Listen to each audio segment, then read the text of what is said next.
ഭക്ഷണം കഴിക്കുമ്പോൾ ഭക്ഷണത്തിന്റെ രുചി നാവിൽ അറിയുകയും അത് ഇറങ്ങിപ്പോകുമ്പോൾ അതിന്റെ ആസ്വാദനം നിങ്ങൾ അനുഭവിക്കുകയും ചെയ്തിട്ടില്ലെങ്കിൽ ഭക്ഷണം ദഹിപ്പിക്കാൻ ആവശ്യമായ ഹോർമോണിനെ ആമാശയം പുറപ്പെടുവിക്കില്ല. ആമാശയത്തിൽ ദഹനരസം ആക്റ്റീവ് ആകണമെങ്കിൽ നമ്മുടെ ബ്രെയിൻ അറിഞ്ഞുകൊണ്ട്, ചിന്ത അറിഞ്ഞുകൊണ്ട് ഭക്ഷണം കഴിച്ചാലേ നമ്മൾ ദഹനരസം ആക്റ്റീവ് ആവുകയും നമ്മൾ തിന്നുന്ന ഭക്ഷണം ദഹിക്കുകയും ചെയ്യുള്ളൂ. പക്ഷേ മൊബൈൽ കാണുന്ന കുട്ടിയിൽ അവർക്ക് അപ്പോൾ കിട്ടുന്നത് വീഡിയോ കാണുന്ന ഹാപ്പിനെസ് ആണെങ്കിൽ ആ ഹാപ്പിനെസിന്റെ സമയത്ത് ഉൽപ്പാദിപ്പിക്കപ്പെടുന്ന ഹോർമോൺ ദഹിപ്പിക്കുന്ന ഹോർമോൺ അല്ല, ഹാപ്പിനെസിന്റെ വേറെ ഹോർമോണാണ്. ആ ഹോർമോൺ ഭക്ഷണം ദഹിപ്പിക്കില്ല. അപ്പൊ കുട്ടി മൊബൈൽ കാണുന്ന സമയത്ത് ഒരു ഹോർമോൺ ഉൽപ്പാദിപ്പിക്കപ്പെടുകയും ആ ലഹരിയിൽ അവൻ നിൽക്കുകയും ചെയ്യുമ്പോൾ അവന്റെ ആമാശയത്തിലേക്ക് ഇറങ്ങിച്ചെല്ലുന്ന ഭക്ഷണം അവന്റെ തലച്ചോറ് റീഡ് ചെയ്യാത്തത് കൊണ്ട് അത് ദഹിക്കാതെ വരും.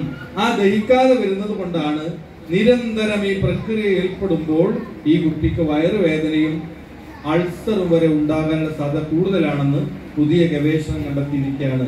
അതുകൊണ്ട് വളരെ ജാഗ്രത പാലിച്ചോ എല്ലാ അമ്മമാരും കുട്ടികൾക്ക് ഒരു കാരണവശാലും മൊബൈൽ ഫോണ് ഭക്ഷണം കഴിക്കുമ്പോൾ തീരെയും കൊടുക്കരുത്. രണ്ടാമത്തത്, പഠിക്കുന്ന കുട്ടികൾ മൊബൈൽ ഫോൺ ഉപയോഗിക്കാൻ അനുവദിക്കരുത്. അതിന് വേറെ ചില കാരണങ്ങളുണ്ട്. ഇപ്പൊ ഞാൻ പട്ടാമ്പിയില് ഒരു ക്ലാസ് എടുക്കാൻ പോയി കൊച്ചു കുട്ടികൾക്ക്. കഴിഞ്ഞ വെക്കേഷനിൽ പ്രസംഗം പഠിപ്പിക്കാനാണ് പോയത്. 5 മുതൽ 10 വരെയുള്ള കുട്ടികൾക്ക്. അതിലൊരു പയ്യൻ, കാണാൻ നല്ല സുന്ദരനായ ഒരു പയ്യൻ, 7ാം ക്ലാസ് പഠിക്കാം. അവന് 1-2 വാക്ക് പറഞ്ഞിട്ട് കരയും. എന്താ അവൻ കരഞ്ഞോണ്ട് പറയാറിയോ? എനിക്ക് കൂട്ടുകാരില്ല, എല്ലാവരും കളിക്കാൻ കൂട്ടുന്നില്ല. അങ്ങനെ കുറച്ചു നേരം അവനങ്ങനെ കഴിഞ്ഞപ്പോ ഞാൻ ഇവന്റെ അടുത്തേക്ക് ഇങ്ങനെ നടന്ന് ചെന്നിട്ട് ഇവന്റെ കയ്യിൽ ഇങ്ങനെ കുറച്ചു നേരം ഇങ്ങനെ മുറുകെ പിടിച്ചിട്ട് ഞാൻ ചോദിച്ചു ഇവനോട്, മോനെ നീടാ ഒരു മൊബൈൽ ഫോണിന്റെ അഡിക്റ്റ് അല്ലേ എന്ന് ചോദിച്ചപ്പോ അവൻ ചിരിച്ചോണ്ട് ചോദിക്കുക, നിങ്ങൾക്ക് അത് എങ്ങനെ അറിയാം? അത് കഴിഞ്ഞിട്ട് അവൻ എന്റെ അടുത്ത് വന്നിട്ട് പ്രസംഗിച്ചപ്പോ അവൻ എന്നോട്, എന്റെ കുട്ടികളോട് ചോദിക്കാം, മൈ ഡിയർ ഫ്രണ്ട്സ്, ഞാൻ എത്ര മണിക്കാണ് ഉറങ്ങുക എന്ന് നിങ്ങൾക്ക് അറിയുമോ? അവൻ ചോദിക്കാൻ വളരെ സ്മാർട്ടായി. അപ്പൊ കുറച്ച് കുട്ടികൾ പറഞ്ഞു, നീ 10 മണിക്കല്ലേ കേൾക്കാൻ? നോ. അപ്പൊ ഒരു കുട്ടി പറഞ്ഞു, നീ ഒരു 11 മണിക്കാവും? നോ.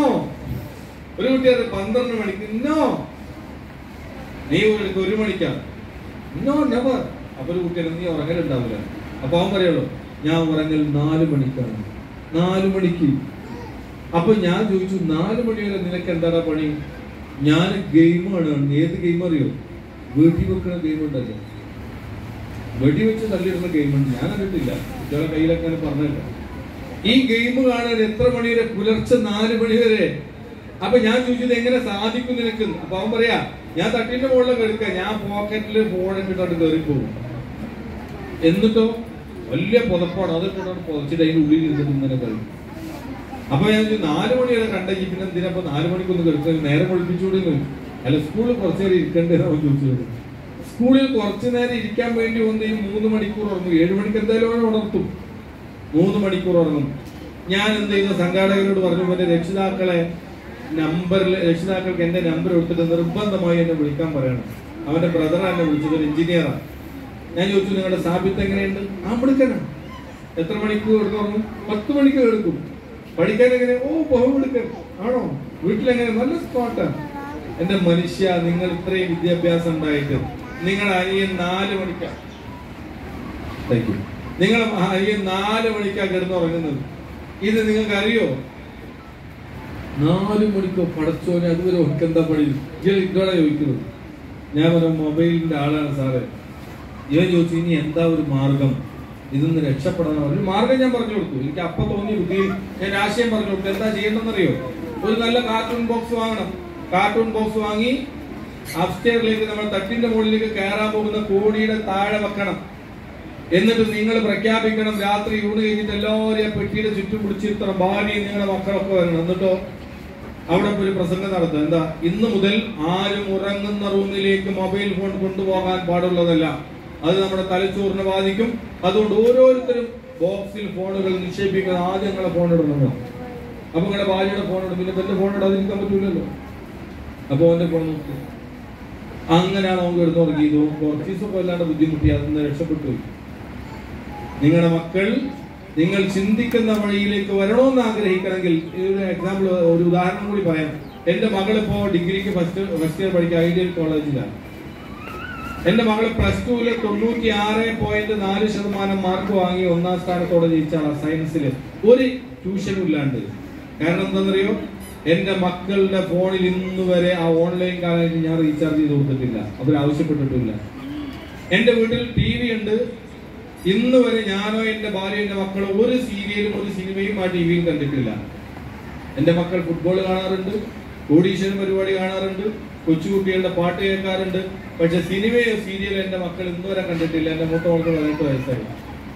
എന്റെ രണ്ടാമത്തെ മകൾ 10ാം ക്ലാസ് പരീക്ഷ എഴുതിയിരിക്കാൻ അവിടെ സ്കൂളിൽ ഏറ്റവും ടോപ്പ് മാർക്ക് അവളാന്ന് ടീച്ചർ ഇപ്പോഴേ പറഞ്ഞിട്ടുണ്ട്. 100% ഉറപ്പാണ്. കാരണം എന്താ, ഞാൻ അവരെ ഒന്നും പഠിപ്പിച്ചിട്ടില്ല. ഞാൻ ബുദ്ധിപരമായി ഇങ്ങനത്തെ കാര്യത്തിൽ നിന്ന് അവരെ മാറ്റി നിർത്തിയിട്ടുണ്ട്. ഇപ്പോഴും ഞാനോ എന്റെ ഭാര്യയോ മക്കളോ ഞങ്ങളുടെ വീട്ടിലെ ടെലിവിഷനിൽ ഒരു സിനിമ പോലും കണ്ടിട്ടില്ല, ഒരു സീരിയൽ പോലും കണ്ടിട്ടില്ല. എല്ലാവരും ചോദിച്ചു, അഷ്റഫ് സാഹിബേ നിങ്ങൾക്ക് വൈഫൈ വെച്ചുകൂടെ, ലാഭമല്ലേ? ഞാൻ പറഞ്ഞു, വീട്ടിൽ വൈഫ് ഉണ്ടാകുമ്പോൾ വൈഫൈയുടെ ആവശ്യമില്ല എന്ന് പറഞ്ഞു. എന്താ, വൈഫിന്റെ മൊബൈൽ പോലും എടുത്തോളൂ. കാരണം വൈഫൈ ഉണ്ടായാലും കുഴപ്പമെന്താണെന്നറിയോ നിങ്ങൾക്ക്? വൈഫൈ ഉണ്ടായാൽ കുട്ടികൾക്ക് വീടിന്റെ ഓരോ മൂലകളിലും ഇന്റർനെറ്റ് ലഭ്യമാവും. കറക്റ്റ്?